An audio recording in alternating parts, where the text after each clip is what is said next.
নজিরবিহীনভাবে বিধানসভায় নোটিশ দিয়ে তৃণমূলের বিধায়ক ও মন্ত্রীদের সভায় হাজির থাকার নির্দেশ দেওয়া হলো শুক্রবার। নিজের দলের সদস্যদের অধিবেশনে অনুপস্থিত দেখে ক্ষুব্ধ মুখ্যমন্ত্রী একেবারে লিখিত আকারে নির্দেশ দেওয়ার সিদ্ধান্ত নেন। সেই অনুযায়ী বিজ্ঞপ্তি জারি করেছেন সরকারি মুখ্য সচেতক শোভনদেব চট্টোপাধ্যায়।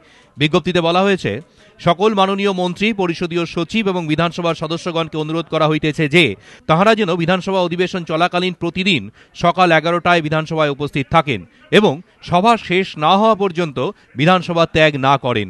মমতা বন্দ্যোপাধ্যায়ের নির্দেশেই যে কাজ করা হয়েছে বিজ্ঞপ্তিতে তাও স্পষ্ট করে দিয়েছেন সরকারি মুখ্য সচেতক শোভনদেব চট্টোপাধ্যায়। এদিন মুখ্যমন্ত্রী যে কতটা ক্ষুব্ধ ছিলেন তা আজ পেয়েছেন স্বনির্ভর গোষ্ঠী দপ্তরের মন্ত্রী শান্তিরাম মাহাতো। প্রথম পর্বে হাজির ছিলেন না শান্তিরাম। দুপুরে বিধানসভায় পা রেখেই পড়েন মুখ্যমন্ত্রীর তোপের মুখে। মুখ্যমন্ত্রী অধ্যক্ষের ঘর থেকে বেরিয়েই শান্তিরামকে দেখে বলেন, কোথায় ছিলেন আপনি? কেন আসেননি বিধানসভায়? একটু জরুরি কাজ ছিল। এদিনে কেন রেখেছিলেন জরুরি কাজ? মুখ্যমন্ত্রীর তোপের মুখে কার্যত পালিয়ে বাঁচেন শান্তিরাম। বিধানসভার অধিবেশন শুরুর আগেই মমতা বন্দ্যোপাধ্যায় পই পই করে বলে দিয়েছিলেন প্রত্যেককে হাজির থাকতে, কিন্তু তাতে ফল না হওয়ায় যার পরনাই ক্ষুব্ধ মুখ্যমন্ত্রী। উত্তরবঙ্গ সফর সেরে শুক্রবার ঘড়ির কাঁটা মেনে 11টাতেই বিধানসভায় পা রেখেছিলেন তিনি নিজে, কিন্তু চারপাশের ছবিটা যে তাকে খুশি করতে পারেনি তার চোখে মুখেই তা ছিল স্পষ্ট। বিরক্ত মুখ্যমন্ত্রী নিজের ভাষণ শেষ করেই চলে যান স্পিকারের ঘরে। ডেকে নেওয়া হয় সরকারি মুখ্য সচেতক শোভনদেব চট্টোপাধ্যায়কে।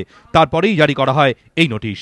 বিধানসভাকে অবলীলায় এড়িয়ে যাওয়ার এ ব্যাধি নতুন কিছু নয়। আগেও উদ্যোগ নেওয়া হয়েছিল, কিন্তু কাজে আসেনি। চেষ্টা করেছিলেন মমতা বন্দ্যোপাধ্যায়, কিন্তু ফলপ্রসূ হয়নি। শেষ পর্যন্ত তাই কঠোর হতে হলো তাকে, টাঙিয়ে দেওয়া হলো নোটিশ। এবার দেখায় নোটিশের নিট ফল কি দাঁড়ায়। দীপক ঘোষ, এবিপি আনন্দ, কলকাতা।